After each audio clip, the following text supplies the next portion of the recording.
This is Teachers Talk Radio, and you are listening live.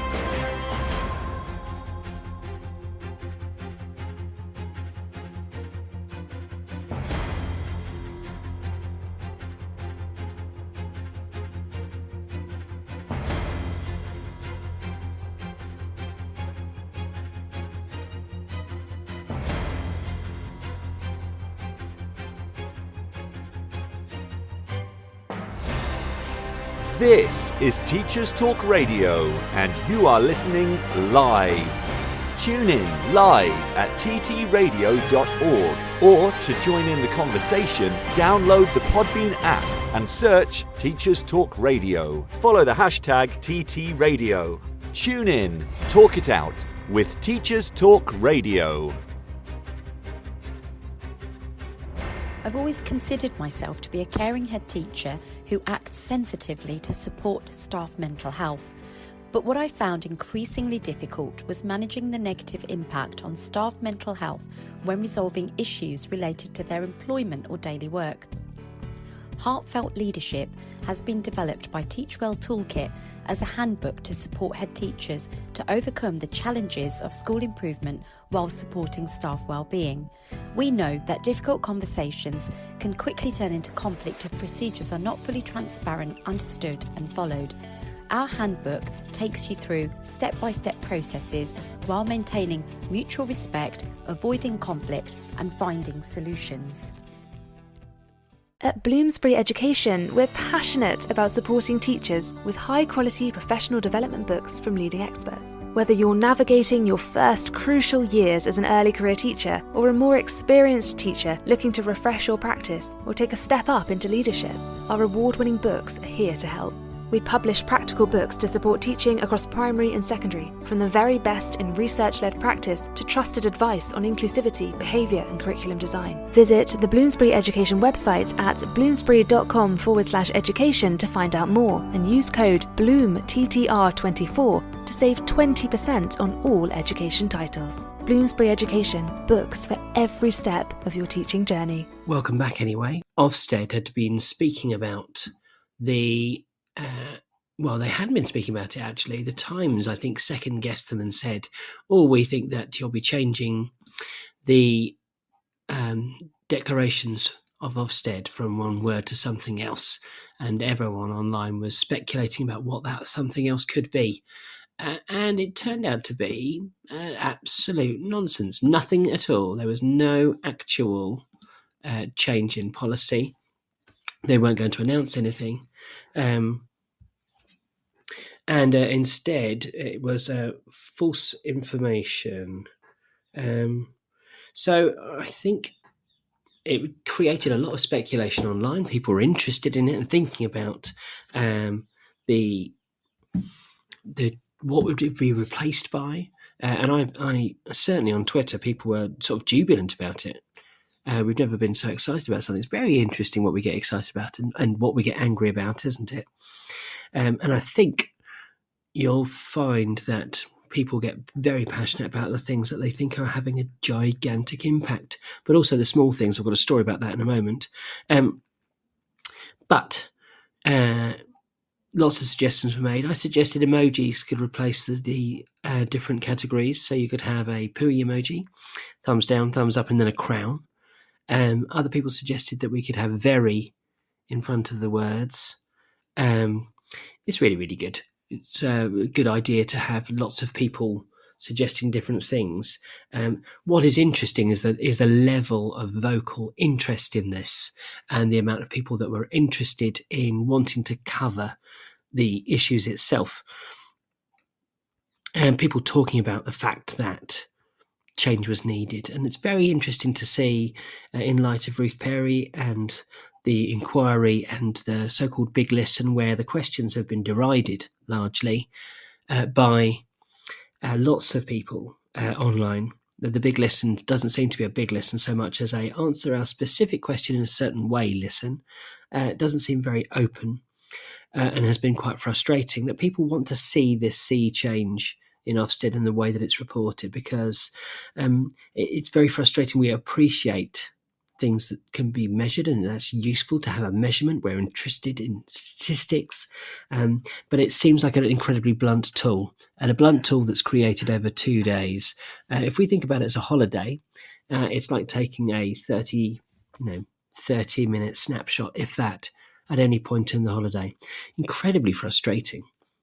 Because it could be a good point of the holiday, a bad point of the holiday, but we're looking at the holiday overall and the journey overall of a school, which doesn't seem to be able to be picked up on in a sweeping visit, 2-day visit, 3-day visit by people who don't actually know the school, the context, the environment, the social status, unless it is on some sort of number or word system. So change is brewing. I definitely think that we should be regulated as a profession, and as an industry, but it'd be interesting to see what people come up with as suggestions. It also reminded me of something that I read online the other day, where a teacher was at a course with about 60 teachers, and they said at the start that attendees weren't able to bring in their own hot drinks due to health and safety, and apparently the teachers kicked off so much that they backed down. Now that is commitment. I love that. We go to another feature that I really like called Old Age Teachers. Old age teachers. So I am an old age teacher. I've been teaching for a quarter of a century, and I've got into little habits and routines that make my life easier. And this is a really good one especially for this point in the year, where children are sometimes on their, or about to start their second book. And if you go, well, my children are on their third book, then well done you. Good old you. But lots of children are on their second book. And one thing you can do when they're on their second book is you stack up their first book, and it can get quite confusing. You'll have some children, certainly in primary, who will try and get away with using their old book or their new book or keeping both. And this is a little strategy that I use to make life much easier for me, is I cut the top corner off the old book cover. It's really easy to glance to see whether it's the old book or the new book. Really easy to keep track of where they are. Easy to spot whether there is a new book hidden among the old books, because we are using them all the time for moderation, especially in year 6. And it's a really handy way of tracking them. So cut the corners off your book. I did use a system in the past where I cut the corners of the pages up to the page that the children were using, which I think that it worked really well up to a point. So I tried it out. It didn't work. But it's worth experimenting with those sorts of things. Certainly, here's some strategies that you can do in terms of books. When you're asking the children to hand the books in, get them to hand them in. If you're going to mark them that day, open. Have a pile open and literally on the page that they are working, because genuinely, you think about how long it takes to find a piece of work in a child's book, multiply that by 30, and you're spending half an hour genuinely looking for the work rather than marking. So always have the books handed in open if you can. If you have a bookmark, attach it, because children and books and pieces of paper weren't ever designed to go together. So get a treasury tag. If you've got a bookmark that they're supposed to have on their books the whole time, get a treasury tag and attach it to the book itself, because the children will lose them, I promise you. And the third thing, which I can't emphasize enough, is get your schools to invest in oversized books. So oversize A4 or oversize A5, because this is a very, very particular and niche pet hate, but I really hate wasting time that could be saved with something else. And one of my pet hates of wasting time is trimming sheets of paper. Trimming sheets of paper to stick into a book. Now, sticking to a book is annoying enough, but if you've got an A4 piece of paper, having to trim that 30 times, let's face it, most trimmers can manage a wad of 10 at best. Having to trim those sheets, if you're having to cut off the side and the base, that's 6 cuts, so it's about 1.5 minutes of your life that you're never going to get back. So get your schools to buy oversized. So they're only slightly larger than A4, but you can stick an A4 sheet of paper in straight away, should you wish to stick a paper in. Now, let's say you are doing a whole load of photocopying, you know that some sheets have got to be printed. One thing you can do is you can actually stand by the photocopier and count out the 10 sheets and cut them as you're counting the next 10 sheets. So I tend to stack them quite efficiently like that. So if you see me at my school standing in front of the photocopier counting away, then that's, I'm afraid, sadly, my life, to make life easier. But I try and avoid wherever possible doing that sort of thing, because it seems really, really daft to print out something that the children could recreate. So I try wherever possible to only print out something that they couldn't recreate quicker themselves. So next week, for example, there's a table that the children are producing, and I'm getting them to just draw the table using plastic things, straight edge, using a ruler, whereas they're also disguising moths on bark. And so I've got some photographs of bark that they're going to stick into the books. Quite handy to have. They can't recreate bark. And actually also, what's the purpose of the lesson? It's not to draw bark, it's to disguise a moth. So that's the focus. Anyway, a little bit of nuggets for you. I do appreciate that there are some schools, this is the efficient schools, who have gone completely book-free, and they're using folders and treasury tags rather than the elusive Pritt stick. We know, of course, that there are other glues available, and I hope I'm not breaking any rules by mentioning Pritt stick, but it is supreme. You're not going to beat it. I always feel like when a school buys in glue sticks that aren't Pritt stick, it's like when you ask for a Coke and they say, we've got Pepsi, and you think, okay, but it's not the same, is it really? Pritt stick is very, very efficient, and I tell you the quality that it has. It's very good for sticking, but also it's quite flexible. So for the 30, you've got essentially 30 seconds of grace with a Pritt stick, haven't you? 30 seconds where you can peel off that piece of paper and adjust it slightly, then stick it back down. But after that 30 seconds, it sticks like porridge to a cereal bowl, isn't it? That bad boy. Phenomenal. Anyway, that is a little bit of tips and advice from me. If you've got tips and advice, leap onto Twitter or X and let me know your tips for keeping track of books. Now, a jump of features, if you like, to give my voice a little break. We're going to go into Reset Wood. Reset Wood. Now, the irony of this jingle is that I've only done the woods once, even though I'm in the woods an awful lot. So I was in the woods on Tuesday. For those of you who are very keen on transport news, the M25 was closed a little while back, and the specific junction that was closed is the one that's nearest to me. I can hear the gentle hum of Misery circulating just outside my window now. And so on Tuesday I went for a little run and went over to the location of why that junction was actually closed, why that junction of the M25 was closed. And the reason was that they were taking away a bridge. And what's more annoying is I love that bridge and I used to use it loads. So very frustrated about the fact they've closed. In fact, got rid of that bridge. I do miss it. Maybe I've gone too far. Maybe it literally is a bridge too far. But I'm hoping that they replace it because it makes it much more interesting for my runs. So anyway, me rambling. Obviously, that's what you've tuned in for, I'm assuming. We've only been to the wood once. This one is from a holiday I had 2 weeks ago on the Norfolk Broads. And I will play you the audio and then talk about it afterwards. I do get very, very philosophical in this one, and it's been lovely to listen back to it because I was at such a happy point there. So let's listen to my little visit to Broadland Conservation Centre in the Norfolk Broads. It's dusk. I'm in Norwich. I'm not in Norwich, I'm in Norfolk, in a place called Ranworth, which is near to Norwich. It's a nature reserve. And I've just been quite sad. Come along here, listen to nature, take it in.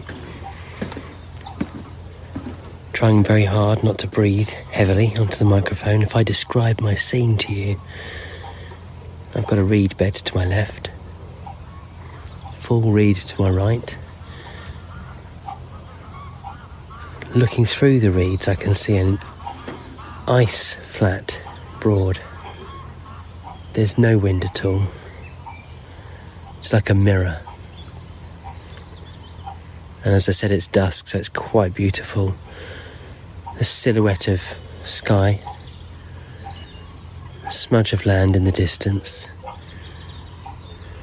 reflection of... Well, if we're looking at the sky, it's a reflection of the past, isn't it? Things that have been. And yet nature shows growth. I'm looking at these tall, dead reeds that have lived their life usefully, and now they're dead, are broken down, either in the water or by the birds, and turned into nests for new life. And it's a reminder of the Japanese philosophy of wabi-sabi, which is nothing is perfect, nothing is finished, and about that everything can be improved upon, and we're on a circle and on a cycle. I can't remember which book it was, Chiff Chaff. I can't remember what book it was that described an ending as just being a beginning again. But it's hugely accurate, isn't it? I'm going to walk along the pathway a bit now. Let you soak in the sounds of dusk. It's a concerto of birds chatting away to each other, to themselves, maybe like me. Stunning.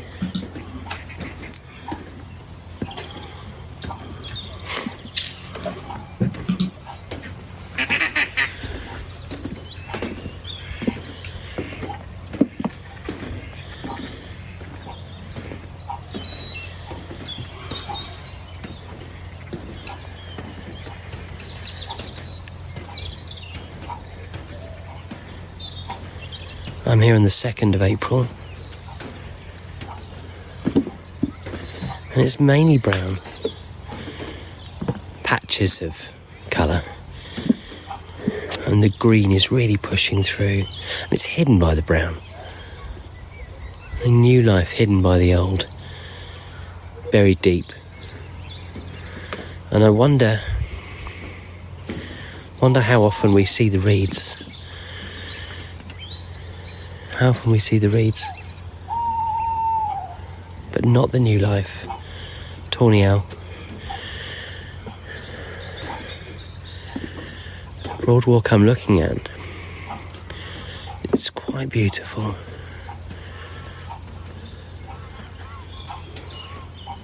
Pathway meanders through. Just exploring the natural environment.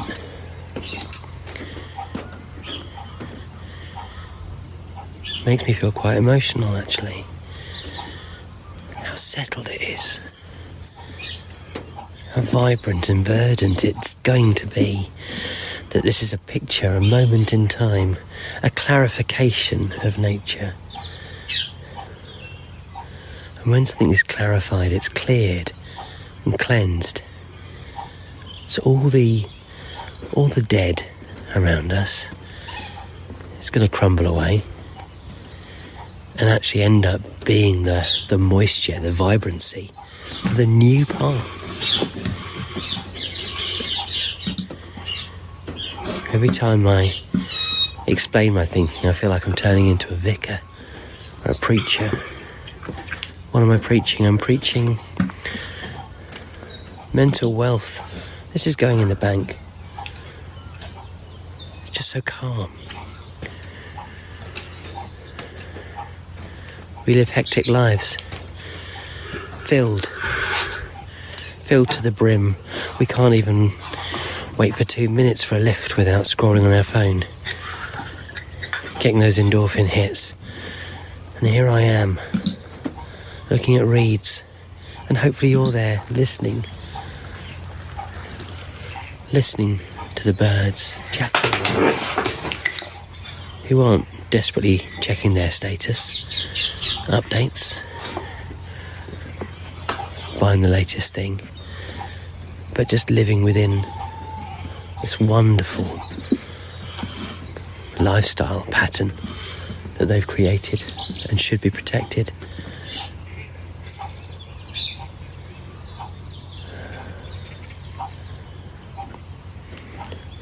I'll leave you with that thought as we walk along the Broadwalk in Ranworth, Norfolk. So, that was the Broadwalk walk. As you heard, I got quite philosophical and maybe a little bit morose. I didn't intend to, but it's one of those ones where you're just surrounded by beautiful things. I'd had a lovely, lovely day with my family and my gorgeous children, and it gave me a really good chance to look at nature afresh and reset. And well, there we go. Reset Wood is exactly for that. It's to help us see things in a new light, I suppose. And again, I'm going to encourage you to get out as much as you possibly can, because it makes such a difference. I was along the canal this morning. Beautiful. Such a nice way to spend your time. Hey, we've all done it. Rushed to the staff room to make a cup of tea, then taken it back to our classroom, forgotten about it, and then drunk it, cold and overbrewed. Well, now, don't even have the hassle of going to the staff room. Simply drink Colt. Colt is a cold tea alternative. It's literally cold tea, but without that tangy metallic taste of those cheap beakers that you use at work. Colt. Drink cold tea brewed by us. So that's a big advert for Colt. Absolutely superb that people are still buying it, still making tea. Fantastic news. And we're now going to go to the teaching zeitgeist for a little project, little excerpt, little moment in the show called Copper Bottoming. Copper Bottoming.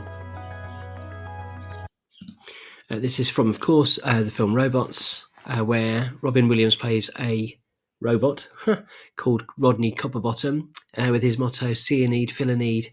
We're very good at solving things. So I asked on Twitter about how teachers set up for the day in the morning and packed up in the evening.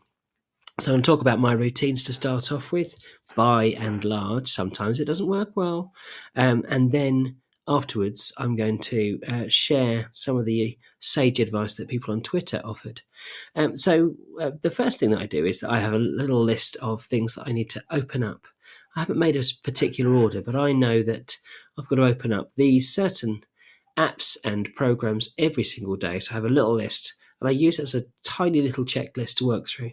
I know that I've got to open up Sims for the inexorable register experience. I know that I'm going to be using PowerPoint every day, so I open that up.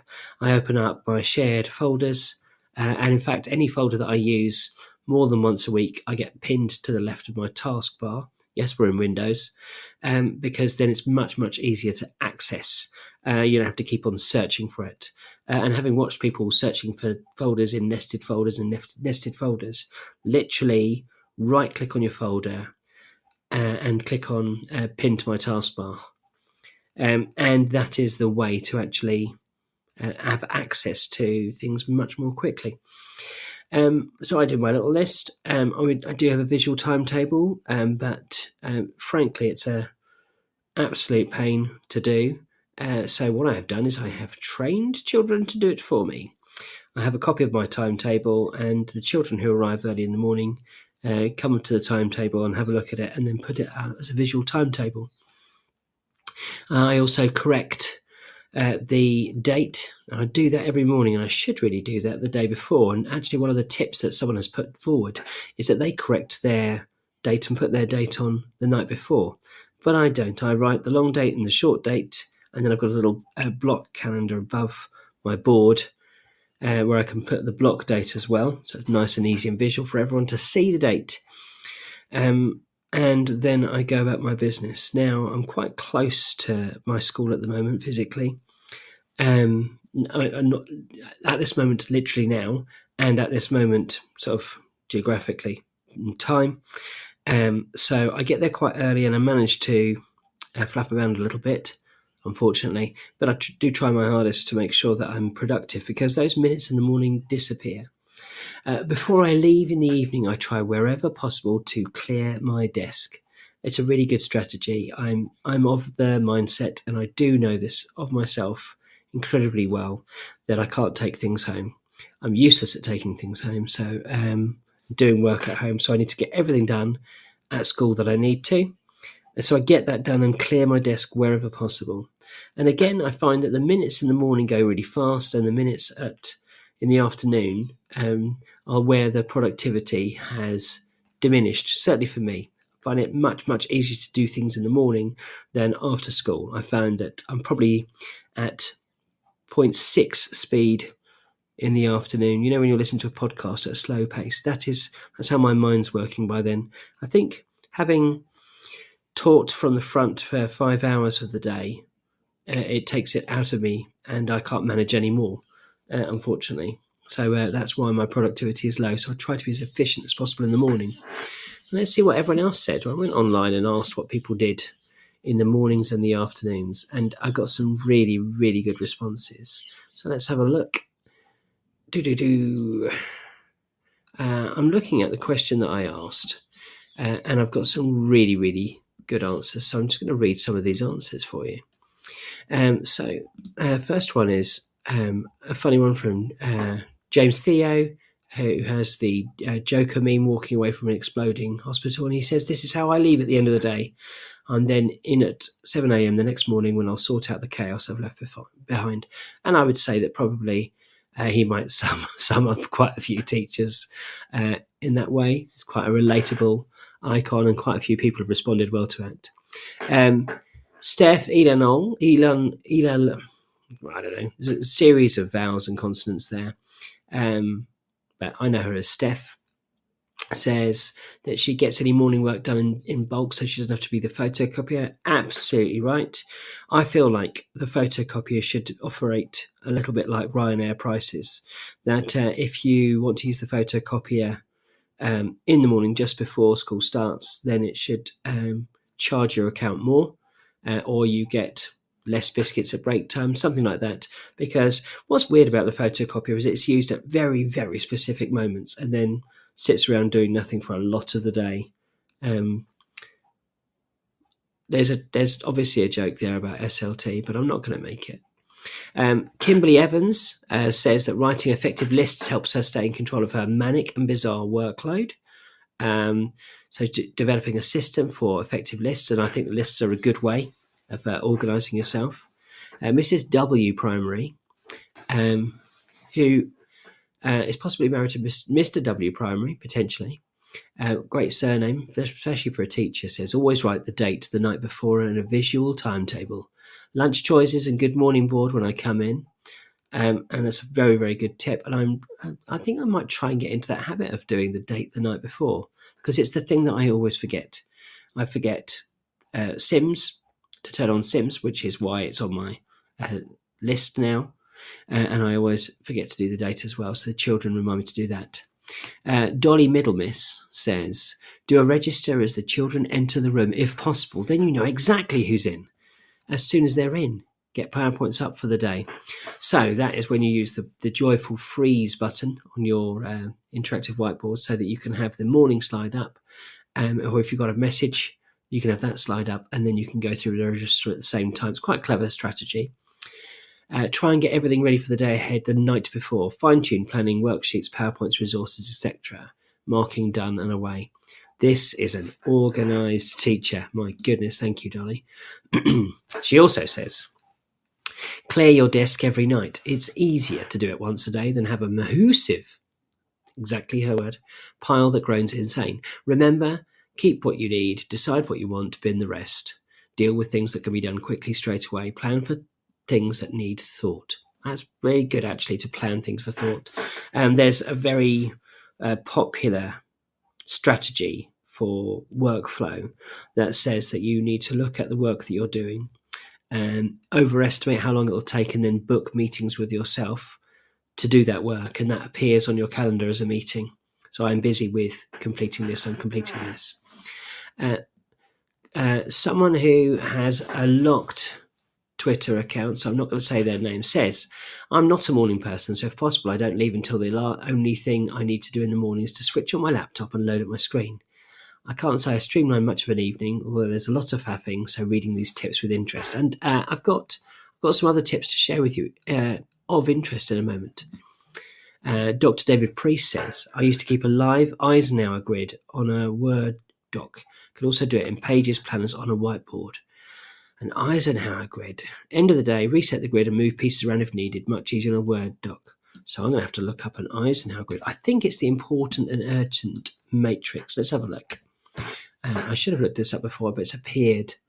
Oh, okay, it is. So imagine a grid in front of you. It's got 2 titles along the top, 2 columns, and 2 titles for the 2 rows. On the top, it's got urgent, not urgent. And along the side, it's got important and then not important. And so you obviously place items that you've got to do in this grid. And the top left is the urgent and important. And it's called the do box. Do it now. And then you've got the important and non-urgent, which is decide. Schedule a time to do it.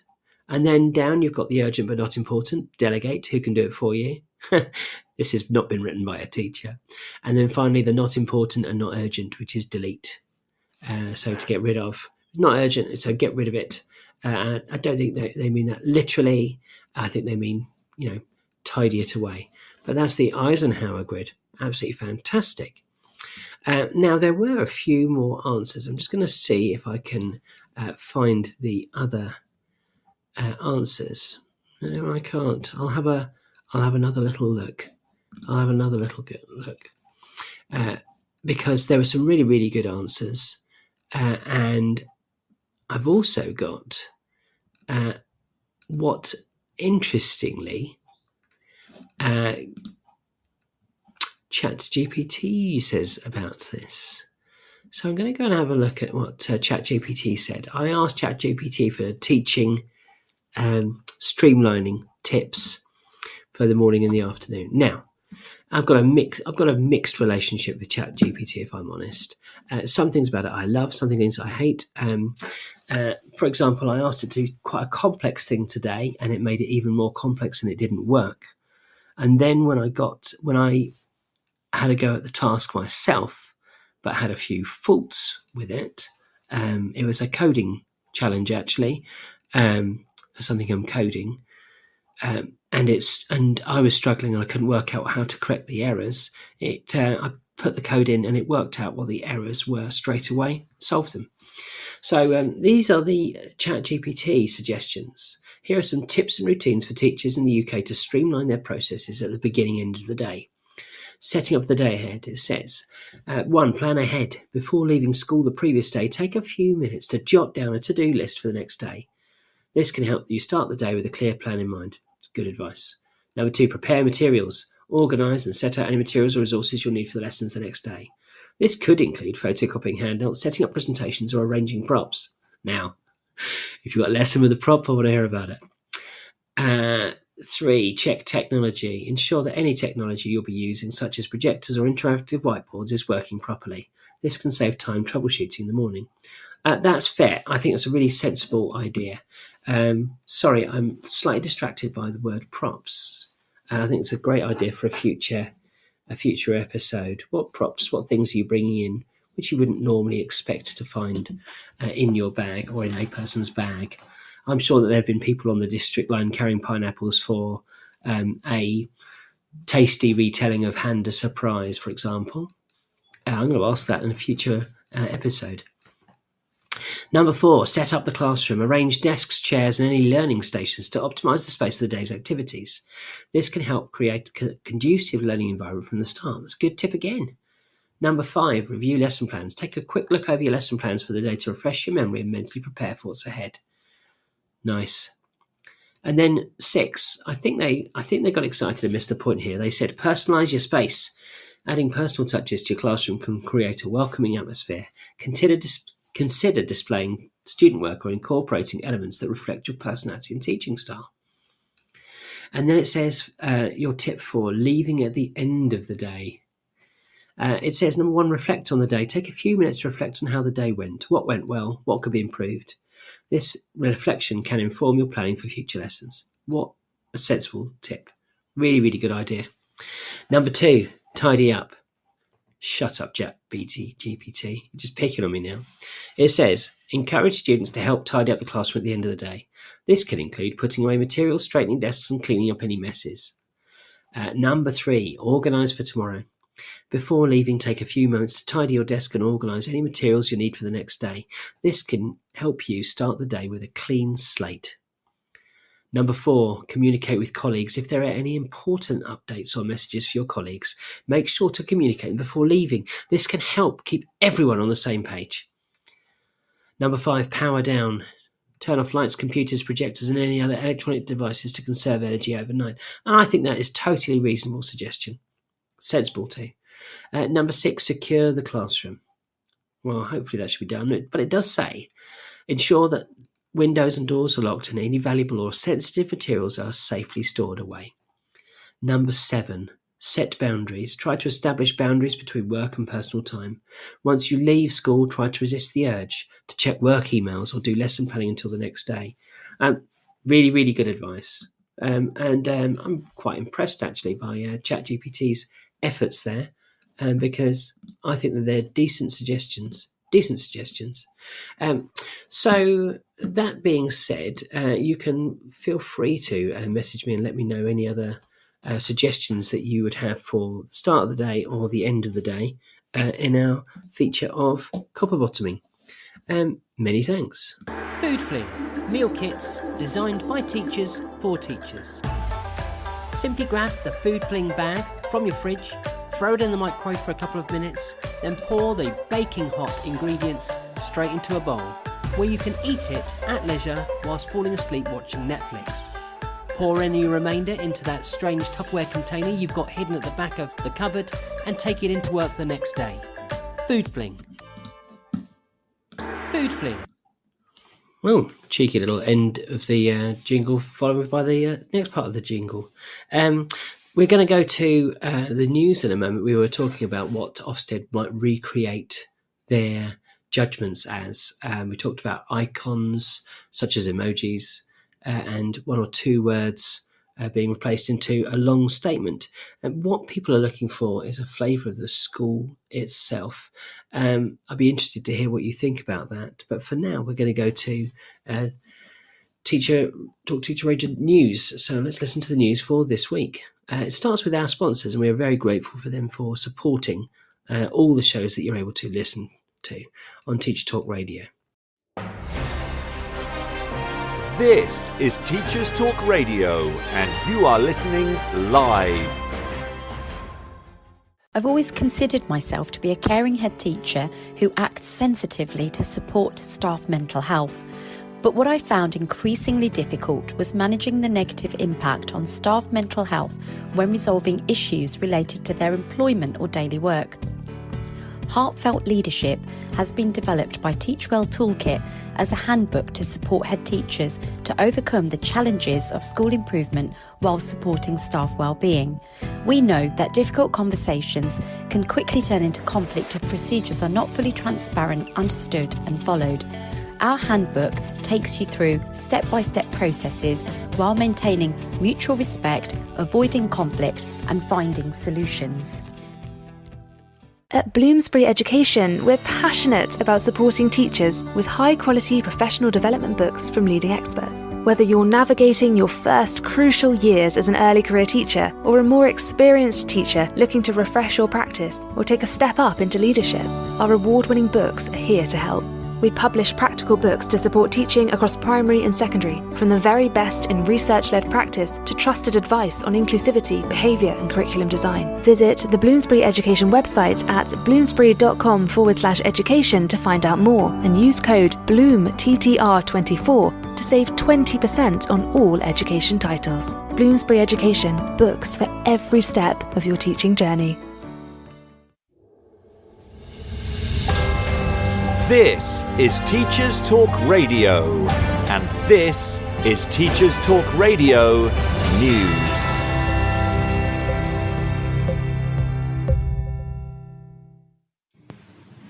According to reports on the BBC News website, the EU wants to agree a deal with the UK that would make it easier for people aged between 18 and 30 to study abroad in the wake of Brexit. The European Commission says it would be a limited arrangement, not the restoration of freedom of movement. The UK already has schemes with some non-EU countries, and these allow people to come to the UK for up to 2 years. Downing Street says it's open to extending this to individual EU members rather than throughout the EU, but prefers country-by-country deals. The proposed EU scheme has time limits, and UK participants would only be able to stay in the EU country that accepted them. The report goes on to say that it would reduce controls on young people moving between the UK and EU. The European Commission says it is stepping in after the UK approached several EU countries to discuss deals. The Commission says it risked differential treatment of EU citizens, and there should be a bloc-wide deal for equality. The UK turned down an offer to continue participating in the EU's Erasmus student exchange after Brexit, but did replace it with the Turing scheme, which provides exchanges worldwide. The BBC South East team have covered concerns expressed by some students that they may run out of ADHD medication during the upcoming exam period. Some students have reported rationing their medication in order to stretch it out following reports of shortages due to an increase in demand and manufacturing issues. ADHD medications are often controlled drugs, which means prescriptions are limited to a month's supply, although some pharmacies also struggle to fill even this. The NHS advises against any changes of dosage without medical advice, but families continue to feel anxious about the possibility of young people struggling through the exam season. The Guardian reports on findings from communications regulator Ofcom, which suggests that a quarter of 3 and 4-year-olds in the UK now own a smartphone.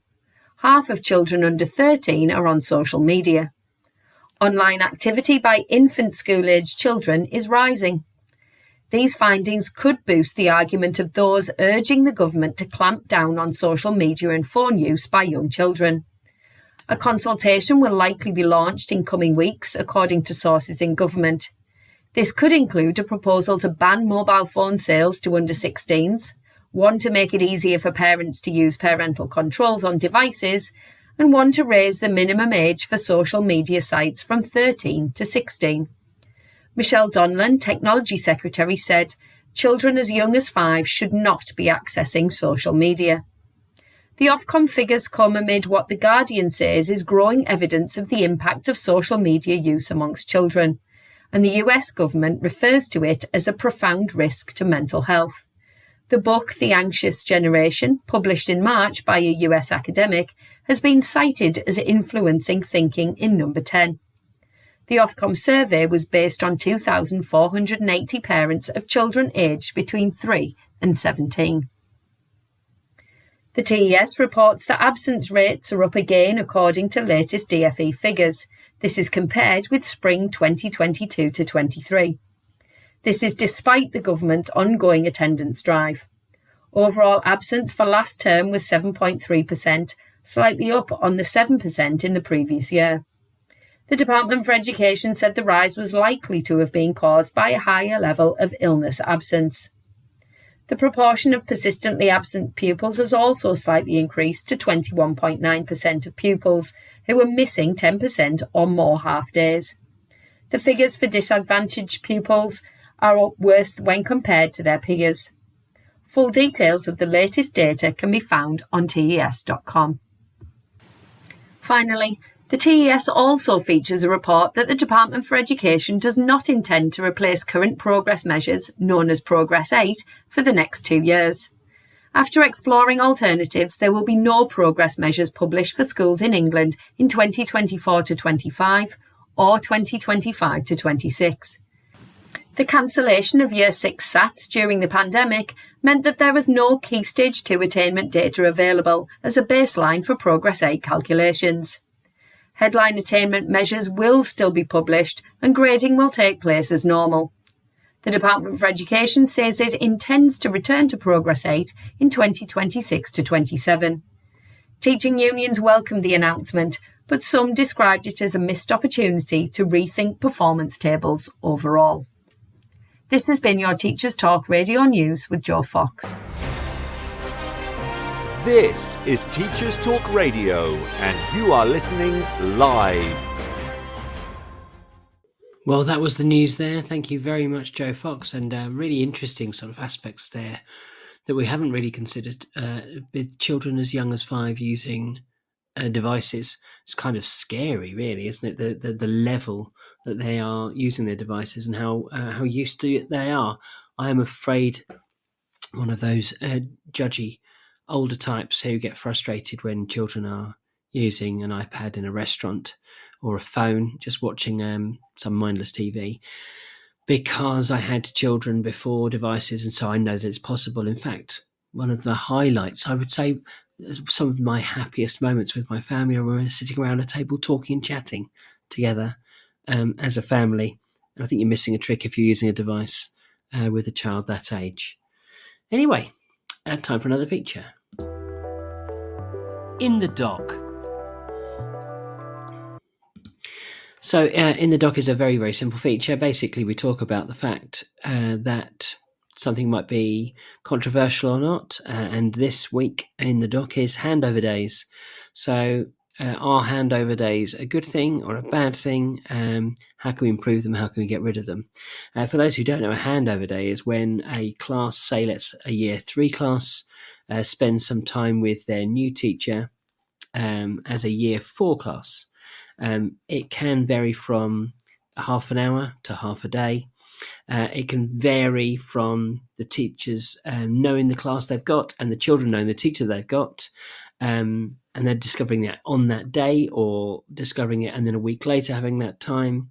Are they useful? Are they beneficial? Here's my thought. Guilty. Big old waste of time. I would suggest that 20 minutes is a great time for you to introduce the class, yourself to the class, and take any questions. I would suggest that it's far more effective for you as a teacher in year 3 to spend a morning in class with the children that you're going to teach next year. As much as you can, because seeing them working for someone else is showing you exactly how they work for that person and showing you their work ethic and their dynamic. You're going to get far more from observing the children than you are from simply looking at the way that they are occupying themselves in front of you for a handover morning or afternoon or day. Some schools do it for a whole day, so waste of time. There we go. That's my opinion. Never mind. Hey, education content publishers. We know what it's like. You've got some cracking slides, but they're just too short. Well, worry no more. We can now offer slide bloat. We can add extra slides, add click-ins so numbers fly in and fly out, up to 20 actions per slide. Get that boring old deck of 13 slides up to 46, so it's more than a minute per slide. Really frustrate teachers, but justify your cost price and make those slides really bloaty. Hey. Thank you very much. That was slide bloat, a way of making your slides a little bit longer. Sorry for the jingles. I don't know what's going on with my my page at the moment. It seems to be quite lively. Unsure. Anyway, this is a little feature just to finish this off with called Spineless. Spineless. Now, I am an obsessive reader, and I sometimes cover on this section of the show books that are related to education. And this one I've been toying with, but I've decided that I am going to go for it, only because I have used it in class. But it's not an education book, it's a fiction book. I'm going through a really strong UK dystopia phase at the moment, loving dystopian novels, loving brilliant writing, and this was just phenomenal. It's my first 5-star read of the year. It's called Dreamland by Rosa Rankin G. And what's lovely about it, sort of the icing on the cake, it's brilliant writing, beautiful writing. It's a really good storyline. I felt quite emotional reading it, actually. Yet it's very simple, very clever, very sparse. So I wrote to Rosa Rankin G saying how much I loved the book, and didn't hear anything back for a little while, which is unusual for writers, I have to say. Anyway, she eventually replied to me. Eventually, I wasn't expecting a reply, but about a week later she said, "That arrived just in time. Thank you so much for saying so." So the book Dreamland is effectively about a girl growing up and coming of age and falling in love and realizing how the world works in a very, very futuristic life on the east coast of Kent, where it's set in the near future, where the climate has increased and water levels are rising, and people are left to themselves to fend for themselves, and the government decides to divide up the country, and those people who make taxes in that part of the country get the taxes spent on them. So obviously, in a poor area, Thanet, which they call Planet Thanet, it becomes a bit of an island itself, and they're left to their own devices to suffer. What I'm going to read is a series of quotes that I highlighted because I just thought the writer was beautiful. As I said, it's sparse and yet crisp and precise. And when I was teaching my year 6 class, I was sharing with them, and I think that's really important to share the journey that you go with reading with your children. Tell the children what you're reading. Tell the children how you're interested in your books, and read sections to them. There's a lot in this book I could not read, but there's a part where they're falling in love. She's falling in love with someone, the main character. And I wanted to read these bits to the children because they're so beautifully written, and yet they don't use complex terminology or inelegant language. It really is a really, really simple wording. There's a writer called Randall Munroe, and he wrote a book called Thing Explainer, where he explains complicated things using only the most top 500 most common words. And it's very clever thinking about that economy with words. And the danger we have in primary schools is that we encourage greater vocabulary, expansive vocabulary, think of alternatives, use synonyms all the time. And you end up with this word salad, this jumble of language that actually stripped back would be so much more elegant. And I wonder if we've shot ourselves in the foot slightly about, rather than crafting these verbose pylons of vocabulary, we think instead about making our writing pared back and careful and thoughtful and considered. So here are some lines from Rosa Rankin G.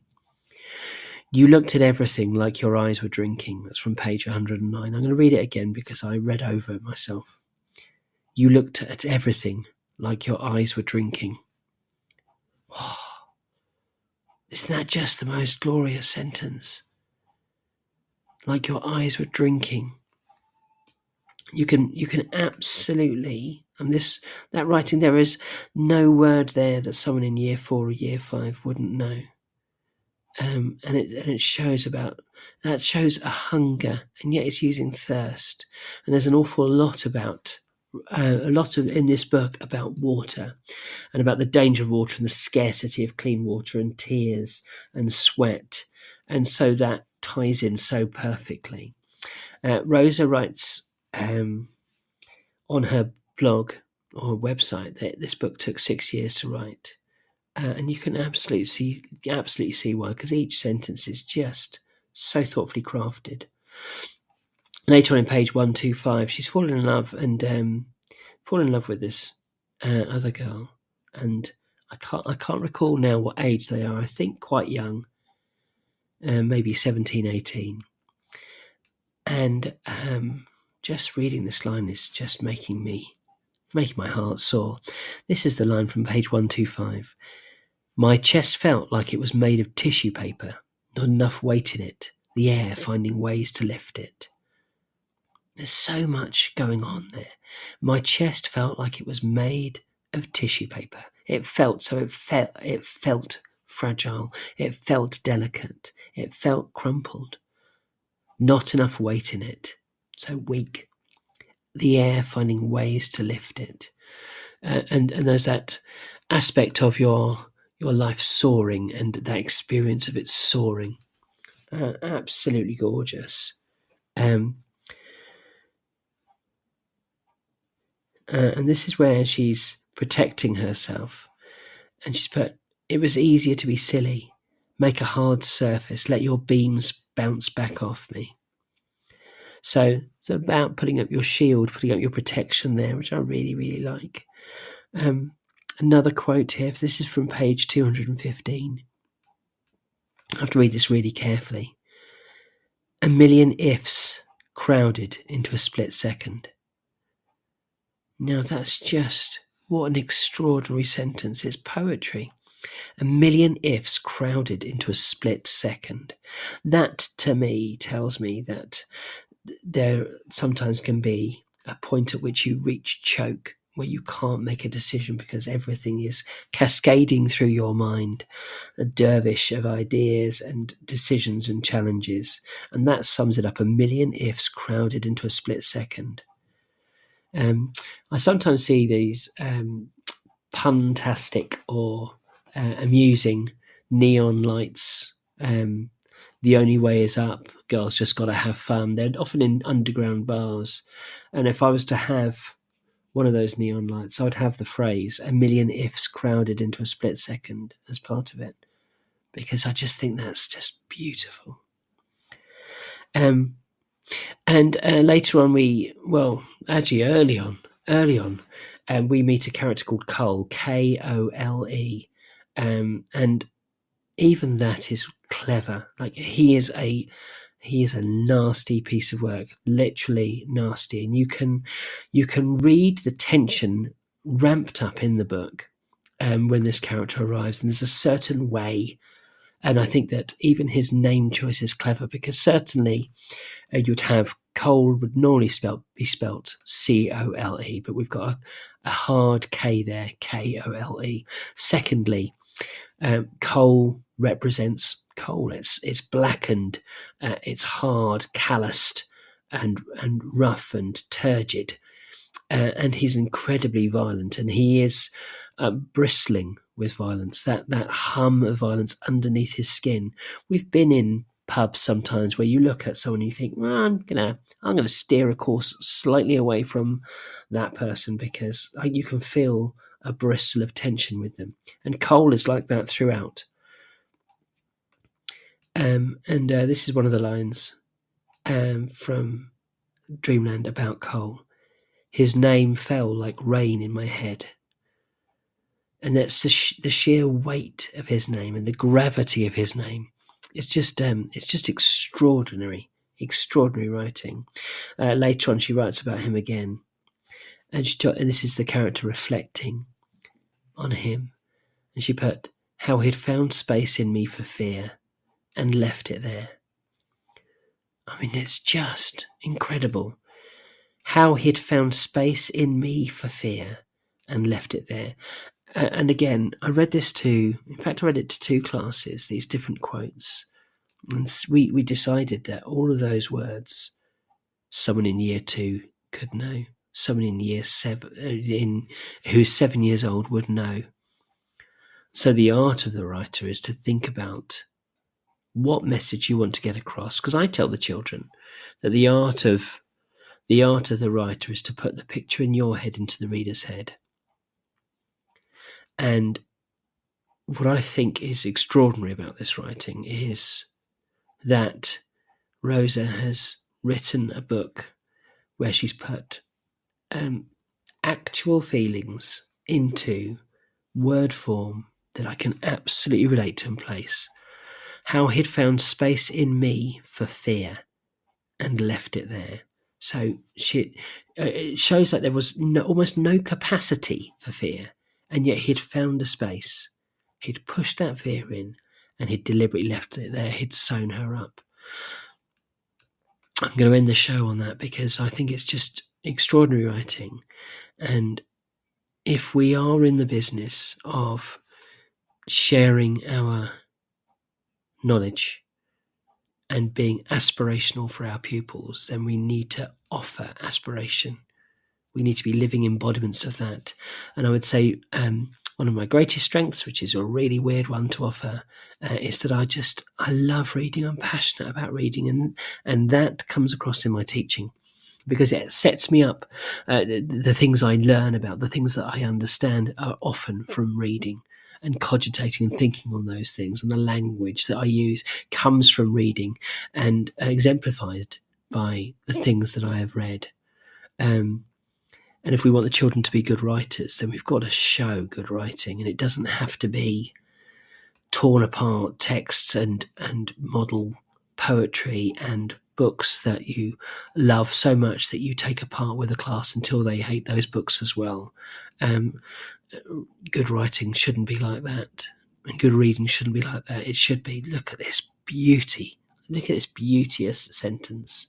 Wouldn't it be lovely to write like this?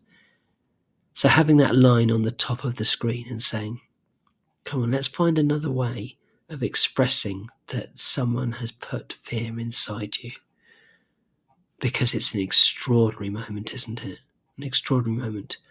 Good news. They're turning Dreamland into a TV programme.